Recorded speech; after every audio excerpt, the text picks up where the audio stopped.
stop.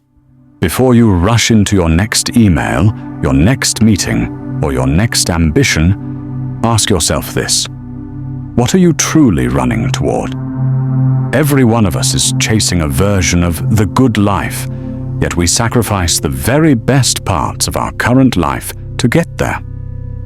This story is about a banker who thought he had the ultimate plan until a simple fisherman showed him the truth. Listen closely, and please, watch until the final sentence. There is a single, powerful message at the end that can change how you view your entire life and every decision you make today. A wealthy American investment banker was on vacation, sitting by the dock in a small Mexican fishing village. He watched a fisherman pull his small boat in, its hull heavy with a fresh catch of magnificent, shimmering fish. The banker, impressed, asked the fisherman how long it took him to catch them. "Only a little while," the fisherman replied, yawning and stretching. "Then why didn't you stay out longer and catch more?" the banker inquired. The fisherman explained that the catch was plenty to meet the needs of his family. "But what do you do with the rest of your time?" the banker pressed. The fisherman smiled. "I sleep late, fish a little, play with my children, take siesta with my wife, Maria, and stroll into the village each evening to drink wine and play guitar with my friends. I have a full and busy life, senor," the banker scoffed.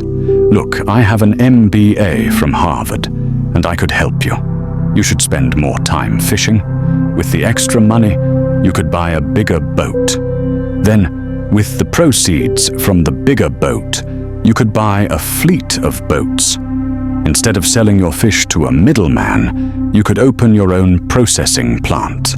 You could then leave this village, move to Mexico City, then Los Angeles, and eventually manage your expanding international enterprise."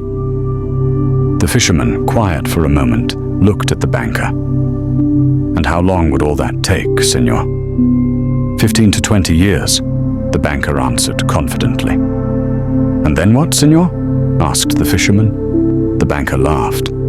"That's the best part. You could finally sell your company and make millions.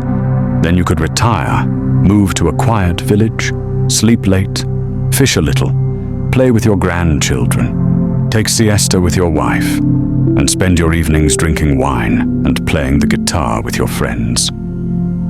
The fisherman gave a deep, thoughtful nod, his gaze fixed on the bright blue water of the harbor. "I thank you for your generosity, senor," the fisherman said softly. "But I believe I will start today with the best part." He picked up a small, weathered net and began organizing his gear. The banker, confused, tried one last time. "But don't you see the lost potential? The inefficiency? You could create jobs, build an empire, secure your future." The fisherman paused, his hand resting on the smooth wood of his little boat. He looked past the banker, toward the open ocean where his children were playing near the shore. "Senor," he said, "my future is secure. It is guaranteed to me by the sun, the sea, and my own hands. Your path is long, expensive, and filled with worry, all to buy back the very piece you have convinced me to sell. The inefficiency, I think, is to spend 20 years running from the happiness you already possess. Do not mistake movement for progress. Measure your life by the minutes that make you smile, not the millions you accumulate. Go find your own quiet dock, senor. Stop running toward a destination you're already standing in." With a final, gentle smile, the fisherman pushed his boat back out onto the water, not to catch more fish, but to use the remaining few hours of the morning sun to teach his youngest son how to cast a line. The banker stood alone on the dock, the vastness of the sea suddenly feeling smaller than the emptiness of his own ambition. He watched the small boat until it was just a speck, then slowly put his phone back into his pocket, deciding for the first time in 20 years that his next meeting could wait. If you listened to this story and felt a shift, here is the message you need to carry with you. The future you are aggressively saving your time and energy for is defined by the peace you refuse to accept right now. Stop running toward a destination you're already standing in. Your life, your joy, your family, your vitality, and your peace is not the reward for retirement. It is the currency of today.